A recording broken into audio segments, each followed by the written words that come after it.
On ne te voit pas. Si, on voit. Si, c'est bon. Allez, alors. Bonjour à tous et bienvenue dans cette nouvelle vidéo. Alors, aujourd'hui, donc, on continue avec la fameuse ruche qui va être gagnée au jeu concours avec la construction donc de ce toit chalet que Léandre a fabriqué seul. Et donc, vous allez voir les différentes techniques qu'il a utilisées pour le construire. Donc, je vous souhaite un bon visionnage.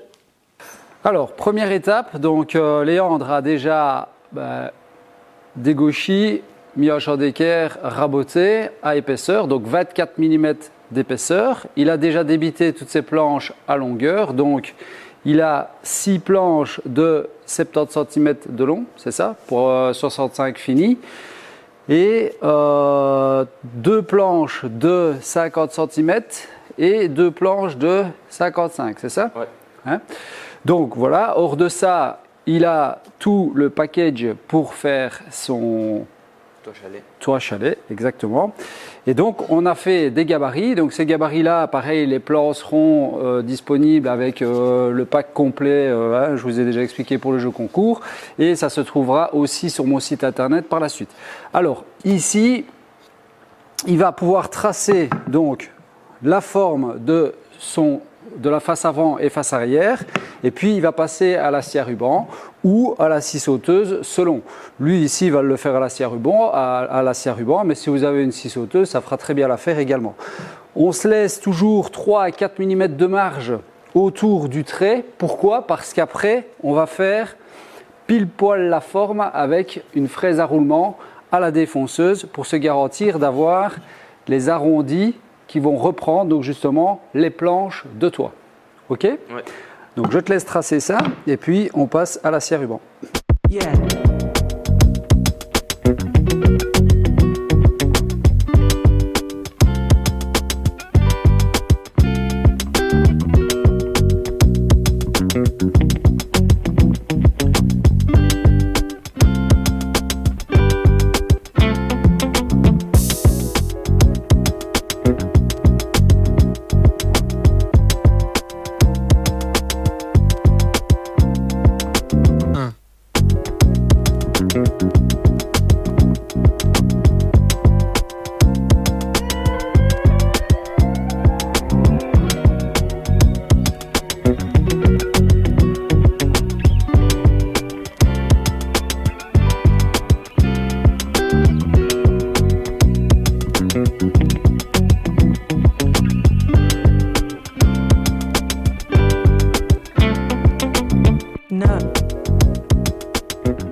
Voilà, donc là tu viens le centrer comme ça, d'accord, par rapport à tes traits que tu as fait finalement avec le système, d'accord. Tu prends des vis de 3,5 45 ou 3,5 35, tu viens les visser dans les 3 trous en sélectionnant évidemment la face que tu n'as pas envie qui soit apparente, puisque les trous vont être marqués, donc voilà. Donc celle-ci, voilà, tu peux la mettre comme ça, aucun problème. Voilà. Une fois que c'est vissé comme ça, bien à fleur là, tu visses ici, tu visses ici, tu visses ici. Et puis alors après, on va prendre la défonceuse, et d'accord. Alors, il y a plusieurs possibilités. Soit on a la fraise, enfin la défonceuse sous table qui est accessible et on le fait. Malheureusement, on ne l'a pas de disponible. Le rayon ici est trop petit que pour le faire à la toupie, mais sinon à la toupie avec une fraise à roulement, je ne sais pas si tu as déjà vu ça, mais apparemment non, si j'ai bien compris. On sait mettre un roulement sur la toupie et on sait faire la même chose. Okay, donc, mettre 3 vis et puis on le fait à la défonceuse. Ok, je te laisse faire.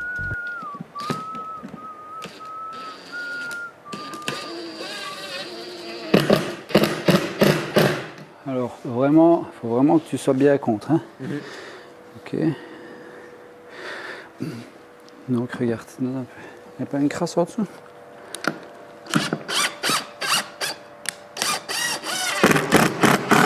Vraiment que tu sois bien serré contre. Il faut bien que ça plaque. Il ne faut pas qu'il y ait de mouvement. Hein. Ok.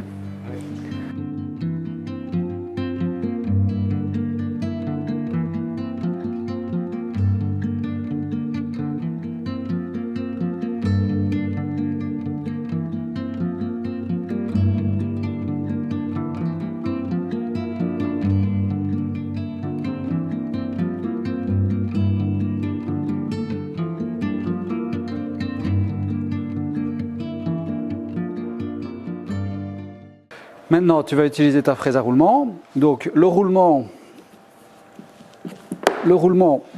il doit être contre ton gabarit. Juste vérifier, tu vois là par exemple. Là, on est bon. Il ne faut pas que la pince, hein, donc l'écrou qui tient la pince, soit en contact avec ton gabarit. Donc, tu ne sais pas aller plus bas ici. Et tu vas devoir le faire en 2 passes. Donc, comme je te le disais, l'idéal, c'est d'avoir une défonceuse sous table et de pouvoir l'utiliser. Tu vas devenir menuisier, en tout cas, je te le souhaite. Donc, on s'adapte et on fait avec ce qu'on a sous la main. Donc, ici, une défonceuse à main levée, ça se fait parfaitement. Okay, le tout, c'est de bien penser à la maintenir à plat. Tu vois, elle a tendance à basculer vers là. Okay. C'est de bien la maintenir ici à plat et regarder le guidage de ta pièce. Alors, ta fraise, elle tourne comme ceci. Donc, elle va prendre la matière en premier sur le couteau qui est à droite. D'accord ? Donc, tu dois tirer ta machine. Si tu vas dans ce sens-là, en fait, tu vas avaler. Donc, c'est-à-dire que ta machine va être attirée vers l'extérieur. Okay. Donc, tu dois partir de là, aller chercher ta matière. D'accord ? Continuer. Tu viens jusqu'ici. Arrivé ici, tu t'écartes légèrement, tu relèves ta pièce et tu coupes la machine. Ok ? Je te laisse régler la profondeur, sinon c'est trop facile. Une fois que la profondeur est réglée, je regarde et puis je te laisse faire. Ça va.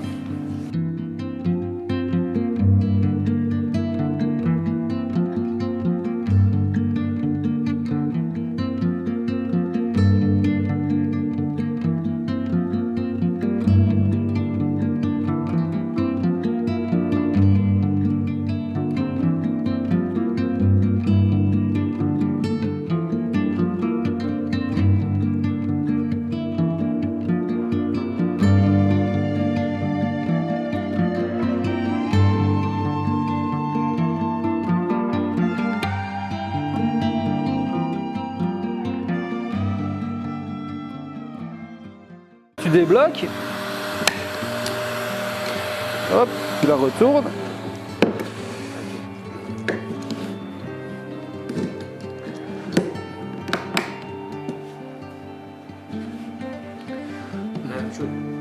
Et tu refais la même chose, c'est reparti de la même manière. Ouais. Donc quand tu démarres ta machine, je regarde avec la hauteur. Tu aurais pu laisser ta profondeur, donc la hauteur, voilà, tu la laisses comme ça.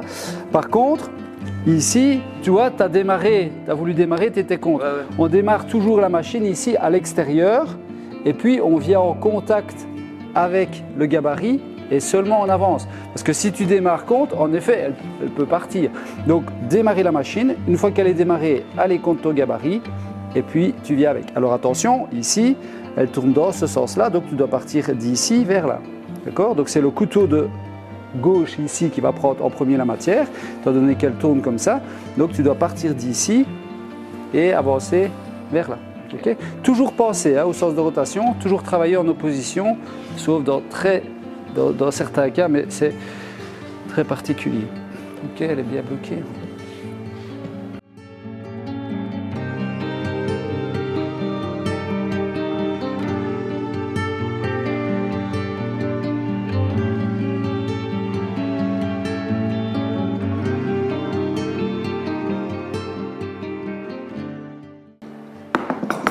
Donc maintenant, il faut défaire ton gabarit et tu vas pouvoir utiliser donc la pièce.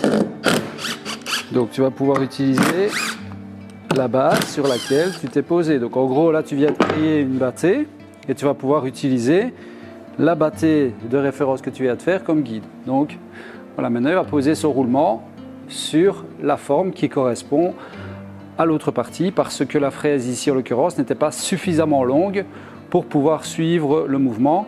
J'en avais une, mais l'intérêt c'était justement qu'ils puissent comprendre que dans certains cas, il y a des alternatives quand on n'a pas toujours la fraise adaptée en travaillant correctement, tout simplement. Voilà.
Alors ça dit quoi?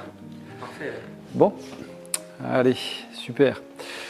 Donc, je vais regarder parce que les dernières fois j'étais cadré comme un manche. Et je le suis toujours. Donc, ça y est, il a fait ses petits défonçages. Donc, comme je disais, ici c'était une méthode parmi tant d'autres, mais l'idéal pour faire ce genre de gabarit et de chantournage à la défonceuse, c'est de le faire avec un roulement sous table. Donc, défonceuse sous table avec un roulement, même principe. Ok ? Mais ça se fait très bien, comme tu viens de le faire. C'est un petit peu moins stable, donc il faut avoir une certaine dextérité. C'est des choses qui doivent s'apprendre. Toujours comprendre le sens d'usinage. C'est pas toujours apparemment facile à comprendre, puisque je suis pas certain qu'il ait encore totalement compris. Donc ça, c'est des choses hyper importantes. J'insiste là-dessus. Si vous êtes enseignant, par exemple, et que vous regardez cette vidéo ou d'autres vidéos, eh bien, n'hésitez pas à insister sur ce sujet parce que j'ai l'impression que c'est quelque chose qui est difficile à comprendre et à maîtriser pour les gamins. Alors, maintenant, il a fait son toit chalet face avant, face arrière, et maintenant, il va faire toutes les planches qui vont reprendre les arrondis de la face avant en face arrière. Alors, il y a un arrondi en bas et un arrondi en haut pour que l'écoulement des eaux se fasse correctement. Alors, un petit point aussi assez intéressant à essayer de retenir, c'est que quand vous allez disposer vos pièces sur votre toit, l'idéal, c'est d'avoir le cœur au soleil, comme on dit. C'est-à-dire que, je vais essayer de prendre une planche où on voit bien les cernes annuelles. Voilà, celle-ci, donc, c'est de la DOS, hein, donc les cernes annuelles s'en vont comme ceci et on peut imaginer que le cœur est là, d'accord? Donc quand on parle de cœur de l'arbre. On essaie de mettre le cœur au soleil parce qu'on dit toujours que le bois tire à cœur, c'est-à-dire qu'il va tirer comme ceci et il va tirer comme ceci. Lorsque on utilise ce genre de planche, peu importe lesquelles d'ailleurs, que ce soit du cèdre ou autre, qui va être exposé aux intempéries et qui vont être utilisées comme surface d'étanchéité, on essaye que le cœur soit au soleil pour que ça bombe et que l'eau puisse s'écouler en fait sur votre planche. Donc ça, c'est quelque chose qui est quand même intéressant à essayer de retenir et de mettre en œuvre, c'est toujours mettre le cœur au soleil quand on utilise des planches pour faire un toit. Ok ? Tu as retenu ça ? Allez, donc maintenant il va débiter ses planches à 13 cm,5 cm. Et une fois qu'il les aura débitées, on prépare la toupie pour faire l'arrondi. Mais pareil, il aurait très bien pu le faire à la défonceuse avec la fraise qui correspond à l'arc de cercle ici, au quart de rond ici, pour faire l'avant-arrière défonceuse sous table. Malheureusement, ma défonceuse sous table est bloquée par des boules et j'aurais aimé tellement l'utiliser pour faire des queues d'aronde pour lui montrer aussi. Mais malheureusement, elle n'est pas disponible. Bon, c'est des choses qui arrivent. Allez, on est parti!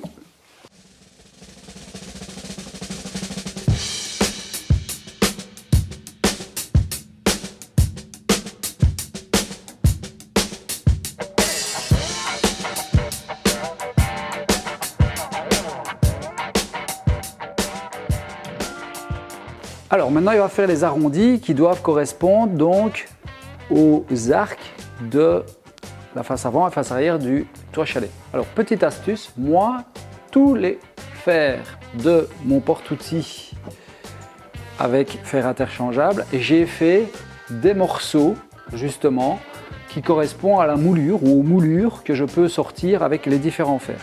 Et là, ça va me permettre quoi? Tout simplement de prendre le morceau qui correspond au plus proche de l'entaille qui a été faite pour me permettre de sélectionner donc justement le fer dont j'ai besoin pour faire l'entaille. Je vous montre. Je la prends à disposition et je viens vérifier si ça correspond finalement à l'arrondi dont j'ai besoin, ce qui me semble être dans ce cas-ci parfaitement adapté. Donc hop, voilà. Donc je peux choisir le fer qui correspond à la moulure au tableau et l'installer sur mon porte-outils.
Waouh, que c'est beau!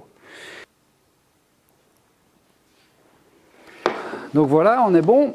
Donc on a notre angle ici à droite et à gauche. Alors comme vous avez pu voir, j'ai eu besoin que d'un seul réglage. Donc j'ai incliné ma lame à 18 degrés. On a mis le guide parallèle à 6,7 ou 6,8, je ne sais plus. 6,8, voilà. Je fais ma coupe de biais. Je profite de la chute et que le biais est déjà fait. Je viens chercher la pointe haute de ma pièce. Je remets ma lame à 90 degrés, je viens contre mon guide parallèle et je coupe. Et donc la distance entre ma pointe et la lame est identique et je n'ai dû faire qu'une seule coupe en angle et qu'un seul réglage. Voilà, ça te semble clair? Oui. Voilà, comment gagner de temps en temps quelques secondes ou quelques minutes de travail. Ok? Donc voilà, là on a notre structure, on va déjà pouvoir la pré-assembler au niveau de l'extérieur et ensuite donc venir installer les pièces pour pouvoir déterminer la dernière coupe ici au centre et la coupe en angle de la jonction. Ok? Donc on vérifie les diagonales. Donc on a 67,2, on a 67, donc attends, est-ce que c'est... Voilà, 67,1 et 67,1. D'accord? Donc là, on est parfait. Les diagonales sont parfaites. Donc, maintenant, tu dois venir positionner ta pièce de bois comme ça, vérifier que la distance ici est identique à celle de l'autre côté. Donc ça, je vais te laisser faire. Tu dois bien vérifier pour les aligner. Donc ici, moi j'ai 4,5. Le ressort de combien chez toi? Vous avez combien? 4,5. 4,7. Attends. 4,6. 4,6, oui. Ok. Donc tu dois la faire sortir de 4,6 De chaque côté. d'un côté et de l'autre. Tu vas pointer, donc ici, il faut que tu fasses un trou. Ici, vérifier le recouvrement pour être certain que la vis n'aille pas dedans, évidemment. Hein. Donc ici, tu vois, tu vas devoir te visser là, mais aussi ici. Donc il faut être certain que la vis que tu vas mettre ici ne rentre pas dans la vis ici en dessous. D'accord? Ah, là, oui, il va falloir visser parce qu'il y a des sacrées contraintes ici. Hein. Tu vois, il va y avoir de l'eau, il va y avoir... donc si tu ne vises pas ici, là, tu vas être très embêté. La deuxième vis, elle, par contre, on mettra des suffisamment longues qui vont partir d'ici À chaque fois, j'ai plus besoin de mesurer. à travers. Donc là, on va mettre des 80, c'est-à-dire qu'elle va passer à travers celle-ci et aller rechercher le bois en dessous, d'accord? Et puis alors après, on continue comme ça. Ok? Je te laisse faire. Alors pour le perçage, il faut pré-percer avec la mèche à bouchon. Hein.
14,5 à gauche, 14,5 degrés à droite.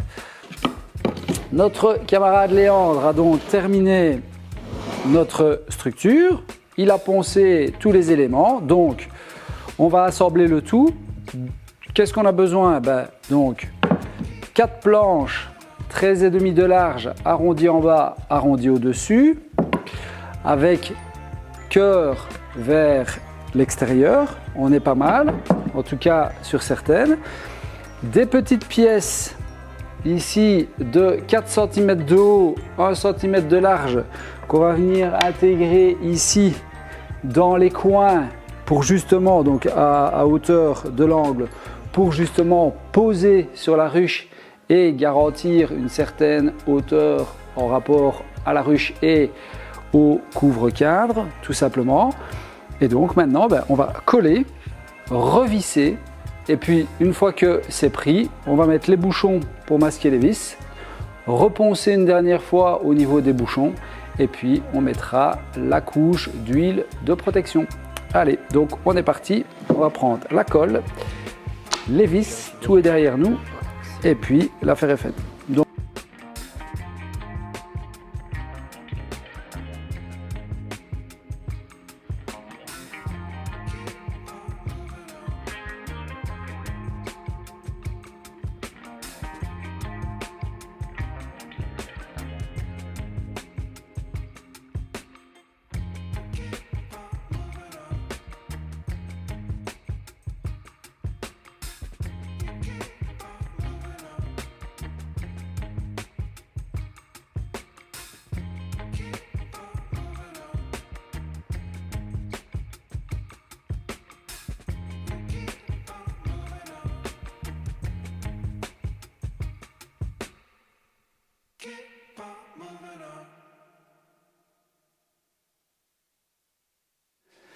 ben voilà, nous voilà donc arrivés à la fin de cette vidéo et finalement du projet concernant la fabrication de la ruche. Il nous reste donc le piège à frelons asiatiques à réaliser et peut-être, si on a le temps, un pied support. Donc ça, c'est les vidéos qui viennent. Et donc, j'espère que cette vidéo vous a plu, que Léandre a bien travaillé. En tout cas, moi, ça me plaît énormément le résultat. Maintenant, on n'a plus qu'à mettre en protection. Donc, on va mettre une huile de couleur naturelle. Comme ça, je pense que c'est quelque chose qui devrait plaire au plus grand nombre. Et puis, ça permet de laisser les fibres du bois apparentes. Et je vous dis donc à bientôt pour de nouvelles aventures. Salut, salut!